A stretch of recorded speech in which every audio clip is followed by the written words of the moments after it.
சேலத்தின் எவரெஸ்ட் என்று சொல்லப்படும் இந்த சேர்வராயன் மலைக்கு இந்த பெயர் எப்படி வந்தது தெரியுமா? தமிழ் குரல்களுக்கு வணக்கம்.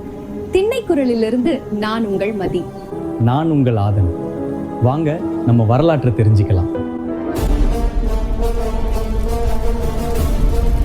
சேர்வராயன் மலையில் பல உயரமான சிகரங்கள் அமைந்துள்ளன. சோலைக்கரடு போன்ற உச்சிகள் 5000 அடிக்கும் மேல் வானத்தை தொடுகின்றன. இந்த நகரம் அமைந்துள்ள சேர்வராயன் மலை இயற்கையிலும் வரலாற்றிலும் பெரும் முக்கியத்துவம் கொண்ட ஒரு மலை உலகம்.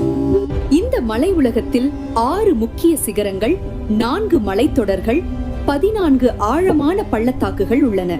இயற்கை தன் கையால் வடித்த ஒரு மாபெரும் ராஜ்யம் போல இந்த சேர்வராயன் மலையுலகம் விரிந்து நிற்கிறது.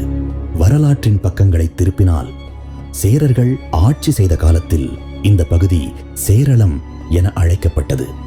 காலப்போக்கில் அந்த பெயரே மாறி சேலம் ஆனது.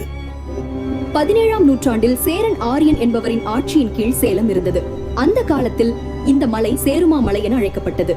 சேர்வராயன் மலையின் ஒரு பகுதி சீல நாட்டின் பகுதியாக இருந்ததால் சீலராயன் மலை என்றும் அழைக்கப்பட்டது.